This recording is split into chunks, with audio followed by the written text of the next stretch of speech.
Hi. So, welcome to Resilience Gone Wild. Today, I am thrilled to introduce something new and a little bit different, a series of shorter episodes we're calling Up Close and Personal. Resilience Gone Wild, Up Close and Personal. So, in this series, we'll dive into the deeply personal connections people have with nature. It could be a wild animal, a favorite tree, a garden plant, a pet, or even a natural phenomenon like northern lights or something like that. So stay tuned for some surprises. So these are stories about the relationships that inspire awe, teach resilience, and show us how intertwined we are with the world around us on a super personal level. So each episode will feature a guest, typically a friend or someone who I've friended. Our first guest is a super meaningful friend to me. And they will be sharing their unique story and the lessons they've learned about nature, about themselves, and about how to navigate life with a little more strength and creativity. So to kick things off, we are starting with a story about leopard slugs. That was unexpected, right? A garden creature that transformed frustration into fascination and even into art. So let's get up close and personal. So, hi, Karen. Yeah. So what happens when a garden intruder becomes a source of awe, inspiration, and even art? Today, we dive into that world of leopard slugs through the eyes of someone who learned to see them not as pests, but as resilient, creative wonders. And I have to actually put it out there that my guess is that Karen never actually saw them as pests, because that's not where her head goes. Just as a quick intro to Karen, and she can give her own. Karen is a long time friend, and the window behind her has been a huge part of my relationship with her in recent decades, I would say. Behind her is her back world, her garden, and during season, I don't see it now, but in season, there is a big couple of feeders with like all kinds of cool things that squirrels and birds and come literally attached to her window. And it is the view out to Karen's, what Karen sees and Karen brings to anyone who wants to be in that world with her. So I have learned so much about being in connection and being in love with nature and being, not just respectful, but like being in a space where there's awe and just a different place where you're small and they're important and they're bigger. And that's where I am these days. So that was a little off the top of my head. So Karen, we just started. We hadn't started recording yet. And I told you what I thought the slugs had done for you. And you're like, well, that's not actually the story. So tell us the story. Like, what actually inspired you to connect with these slugs, these leopard slugs? Well, first of all, thank you for having me. Thank you for being here. Well, I was walking on my deck barefoot at night, and I stepped on what I thought was a piece of cantaloupe. But then I realized that we hadn't eaten any cantaloupe. It was slimy and cold. So you stepped on this slimy, squishy stuff, and it turned out in your bare feet, by the way, right? Yeah. Like out there in your bare feet. Huge point. And yes. And when I looked to pick it up, to get it off my deck, I realized that it was a huge slug. And I had never seen anything like it. It was almost the size of my hand. And so I used a napkin to pick it up. And it didn't look completely crushed. So there was this little puddle underneath of slime. So I moved it to under a bush on my front lawn. And I later checked on it and it was gone. So I know that nothing had seen it because it was dark and it was under a bush. Wow. And it crawled away. So I was really amazed at that. So what came to mind? Like what went through your head when you saw that it had survived this this human encounter. I mean, I couldn't believe it, but the thing that struck me the most was its pattern. I'd never seen anything like it. It had this crazy, beautiful pattern. It looked like something you would buy that's like high fashion. I just couldn't believe it, but I also was shocked. I didn't understand how it could have crawled away. And so I wanted to learn more. And I just was so fascinated by it. And I just really had not thought to even look for something like that. So it made me more aware. And so the next night I went outside to see if I could find more. And in fact, I saw them climbing on my rock wall. I saw them everywhere, right? Like once you're aware of something and it's in your and you're paying attention, it's everywhere, right? Like what you pay attention to grows. And they were like growing everywhere.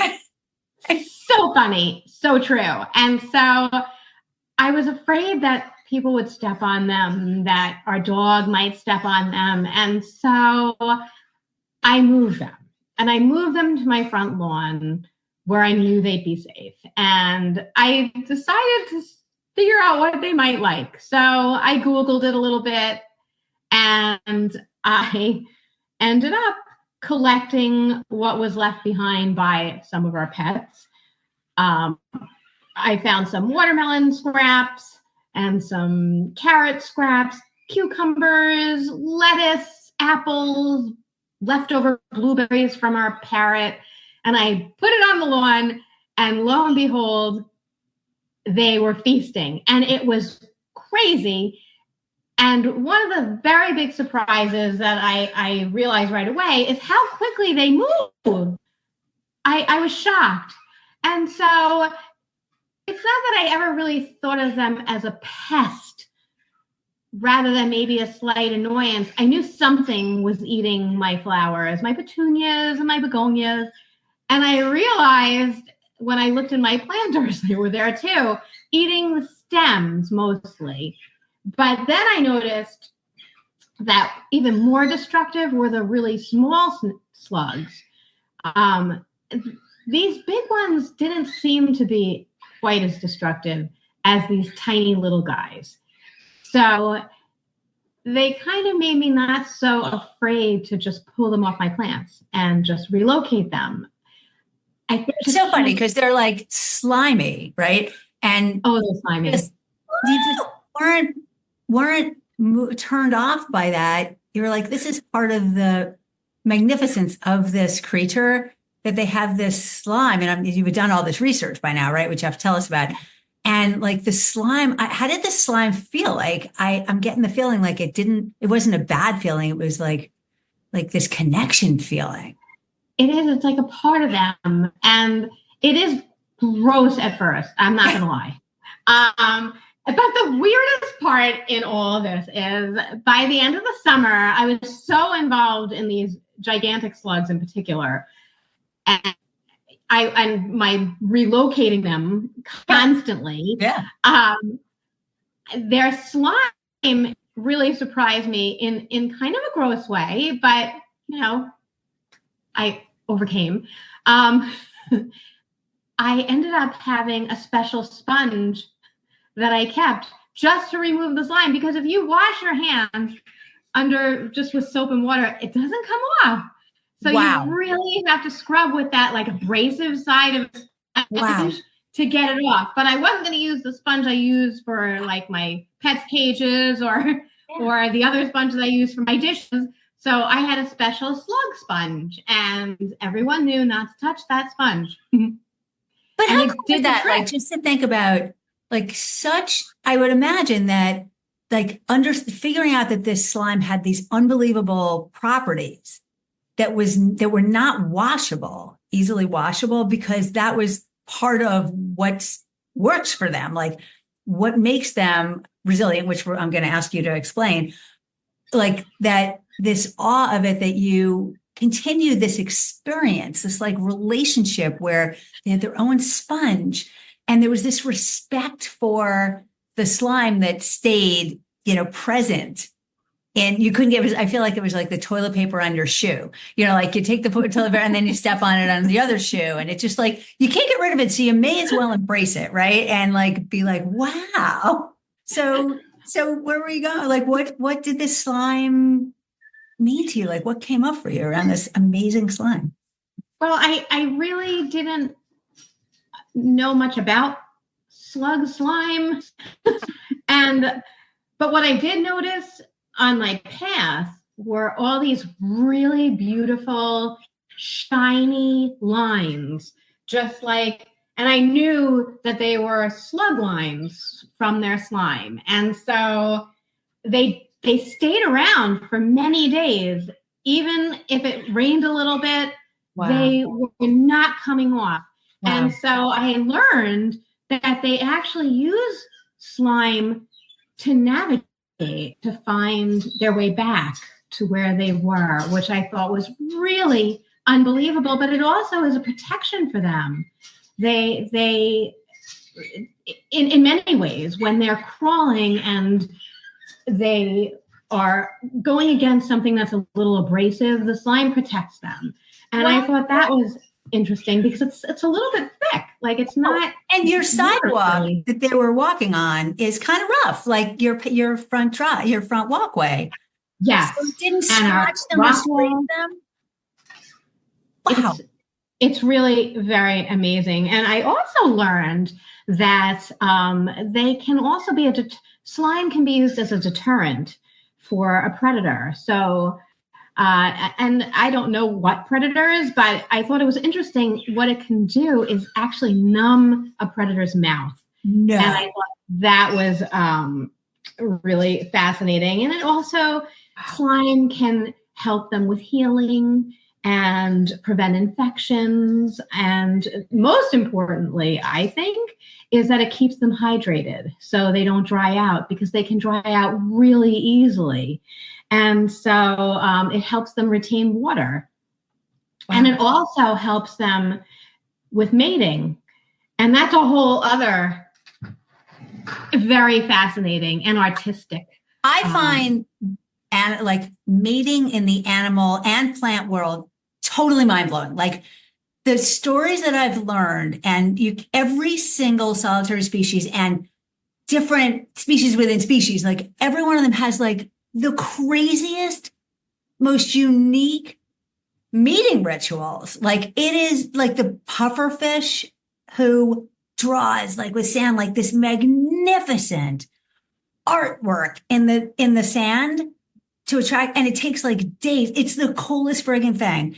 And like every single species that you meet has, so I want to hear about how this works. Like, do you learn much about, like, what can we learn about this unique, crazy mating ritual?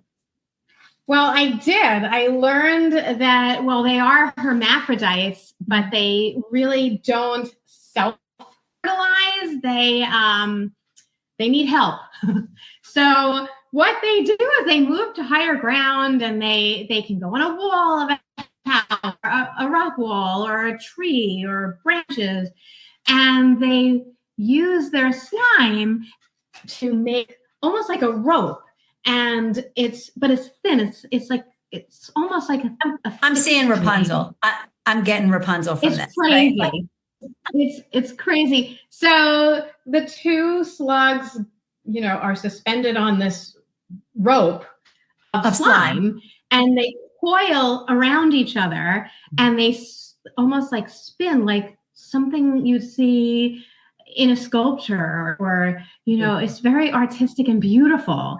And that's how they exchange their sperm and other bodily fluids. That's how it all goes down. Yes. And so by the way, we're going to attach more info about this and some videos and stuff on the show notes, so we can like fully get the picture of this twirling, twisting, magnificent mating dance. So yeah. And they're just so sophisticated. Like you would never think that something that's so simple looking on the outside. And that's like such a huge lesson about nature. Like you can look at these like literally one cell organisms look, like David Attenborough turned me on to this. Like one cell organisms are insanely complex. So anyway, separate from that, go ahead. So I know that's exactly, you look at a slug and you can't imagine what goes into it and all the different parts that come into play and the fact that their eggs can survive inside them for a while. Wow. It could even be a couple of months. And I think that that's very interesting. And I mean, they also, just to describe leopard slugs, like they have two sets of tentacles, right? They do. They do. Yeah. Tell us about those. The long ones at the top, those are their eye stalks. And they are sensitive to light. But the interesting thing about them is, and I don't know if it's true, but I read this. So, anything you read is true. Go for it. They can regenerate if they are cut off somehow. Yeah. And I think that that's really fascinating. But they're also used to smell. So but they have two sets, right? Like one of them is their eye, and one is sense and feeling, is smell and feeling. The smaller set is for something different. That's for tasting, right. For touching, for feeling. But the longer ones that have the little eye, it's like a black. Yeah, it's almost like a pupil. There's like these eyes at the end, right? It's just to sense light, but they also can smell. And I think that that's a really fascinating.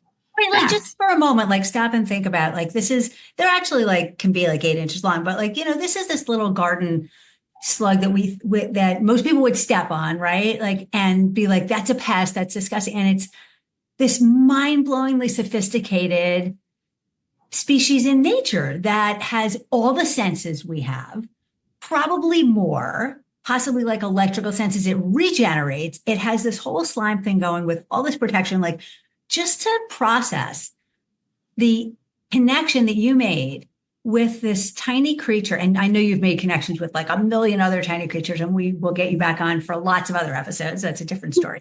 But just to replace the story in our heads that we big humans are better and more sophisticated and are higher in the evolutionary hierarchy and all that. Leopard slugs have been around a heck of a lot longer than we have, right? And just to remember that, if nothing else comes out of these conversations, the respect and awe for everything else in nature needs to be recognized, needs to be lifted. So their eyes, I was saying their eyes can retract if there's any type of roadblock, but if they're fearful, if something scares them somehow and they feel that they're in danger, they can actually become smaller. Wow. And so when they're moving, they can get to be as long as 7 or 8 inches. But when they sense danger, they become really small. And I find that to be really fascinating. How do they know? I mean, they have these sophisticated brains, right? Or it's not just an instinct. There's I'm guessing there's some memory to the fears. This noise or this movement or this is something that I need to be afraid of. It reminds me of the pangolin, which rolls up into a ball. And then somebody was telling me this, a lion bouncing the ball around and playing with the ball that was a pangolin. A ball. And it had rolled itself up into a protective ball. So I got to check out leopard slugs doing that same thing, it's going into a ball. Okay, sorry, go ahead. Okay, so their brains are like a clump of neurons, and they have a few thousand of them, whereas we have hundreds of billions of them. But they do have organs. They have an intestine, and they have a lung. They have this hole on the side of this central part of their body, and it opposes like a blowhole would in a whale or a dolphin. And so it shows that somehow they evolved from sea creatures from a long time ago. And I thought that was really very interesting.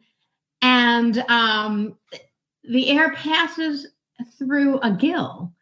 the hole opens and closes every few minutes. So I just, Wow. there's so much there. Sorry. There's so much there because there's such a the history of, it was all ocean. And then all these creatures came out onto land, but the more evolved creatures are actually in the ocean. And they have a lot, and there's this movement of creatures between land and ocean. And there's some that can live in both and start their lives in one and move to the other. It's such an interesting thing. We think of the oceans as, yes, separate part from land, but we're so connected. Two things. One, can you go over and get your painting? Because I want everybody to see this, what they look like anyway, but this unbelievable. So Karen's an artist, a loving artist that she just paints things that are emotionally powerful and beautiful to her. So she's got this breadth of cool different types of art that she does. All in some ways sort of connected, mostly to painting in some ways, but this was her inspiration. Higher, make it higher. So there you go. So it's a little fuzzy because the camera's fuzzy, but there you can see the tentacles, the short ones and the long ones and the eyes. You see the eyes in the corners and how gorgeous this animal is and how much love there was in painting this animal. So thank you for showing us that fabulous piece of art. And now tell us how it felt to translate, the feelings and the connection you had into some other medium where it stayed with you. Well, it was so much fun to paint because I was out every night looking. And I was there twice, so I did get to see this. Yes. But what's so fascinating is everyone is so different. Some have tiny little spots and some have these big, beautiful spots. And so everyone was different, but it's so beautiful to see how the light hits them because when you look at them up close, you can actually see that they're ridged. They have beautiful ridges. And when the light hits them in certain ways, you see that. And it's just, even a photograph of them, when it's close up like that, it really is like a work of art. It's beautiful. They're beautiful creatures. It brings the 3D aspect into this is a 3-dimensional or 4-dimensional or 10-dimensional whatever creature, not just something to sort of see and ignore, as part of the landscape, right? This is a living, breathing being that has so much intricacy and so much complexity, and to recognize how much is going on there is just mind-blowing to me. I agree. And it started off in such a shallow way. So Craig Foster, who's one of my favorite people in the world, who made the movie My Octopus Teacher, was on a podcast, and he said something that I thought was just with Tim Ferriss, and it was so powerful that you don't need to be in large scale nature to have a connection with nature. You need to pay attention to small moments. And the experience you had by just focusing on, and you do this all the time, which is so friggin' awesome to me. I get these pictures of these macro pictures of bugs, right? That you send. So you took this small, amazing moment of the slime on your foot, right? And you focused on something small that had so much going on. You don't need to have your whole magnificent backyard to have this experience. You need to spend 5 minutes in nature, as Oliver Doart, who I just dropped the episode of the interview with him this morning. He's just 5 minutes. Go out and find something to pay attention to. And keep up paying attention to it, and you'll see your world changes. Your relationship with nature changes. It's just crazy. I think that is so important just for your own inner peace and to nourish your soul in a way. Making those connections is so important. To watch up close how something tiny eats is fascinating. To watch the way a katydid cleans pollen off its antennae or its feet. That's fascinating. Fascinating. To watch a slug eat from a piece of banana. It's almost musical.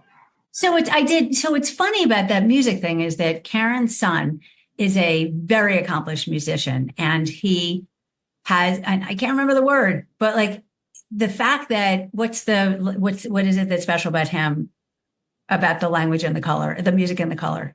Oh, he has synesthesia. Synesthesia, right? Okay.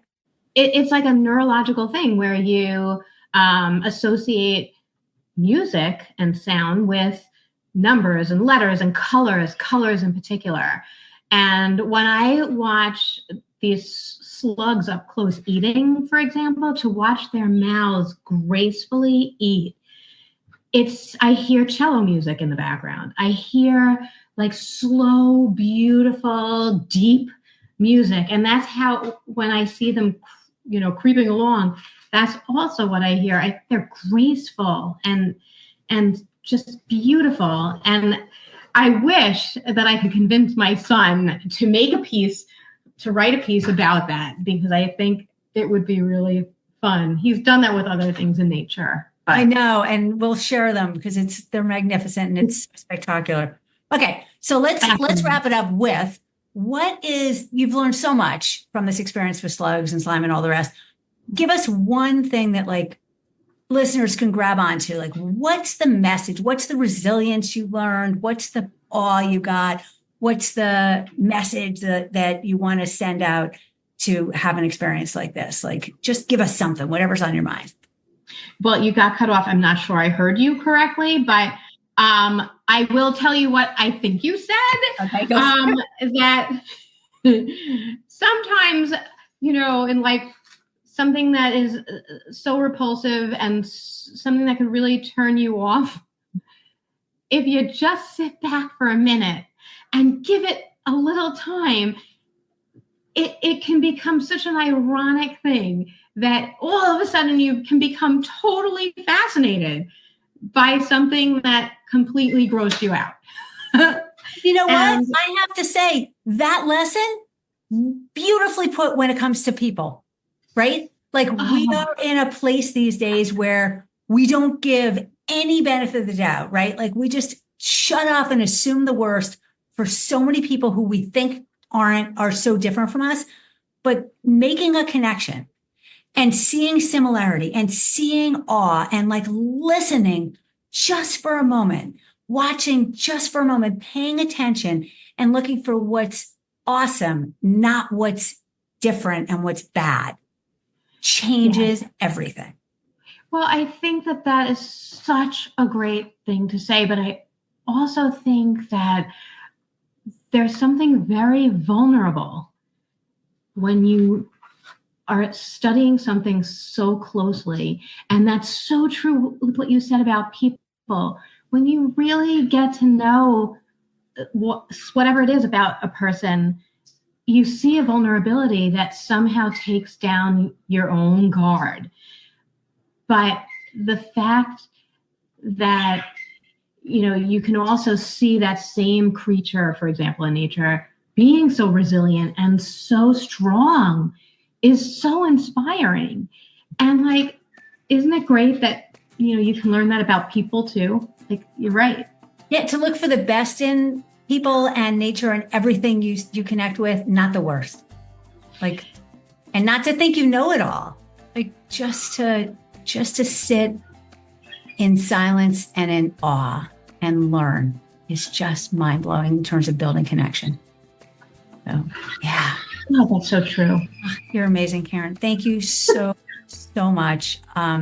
We will put all kinds of fun things in the show notes, and I hope that this episode is not crunched and chopped too much, that everybody enjoys it. And you will certainly meet Karen again along the way in future episodes, because there's so many examples of like amazing pieces of nature that she's brought into her life and lessons she's learned. And thank you. So I look forward to the next time, and I'll see you soon. Thank you, Jessica.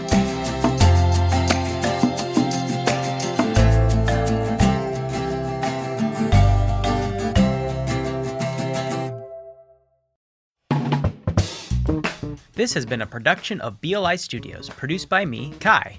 Follow along with our other BLI produced shows at balancinglifesissues.com/podcast-BLI. Got an idea for the show? Email me, Kai, at balancinglifesissues.com. And don't forget to stay in touch with your host, Jessica, at jessica@winwinwinmindset.com. Anything else to add, Miles? Yeah.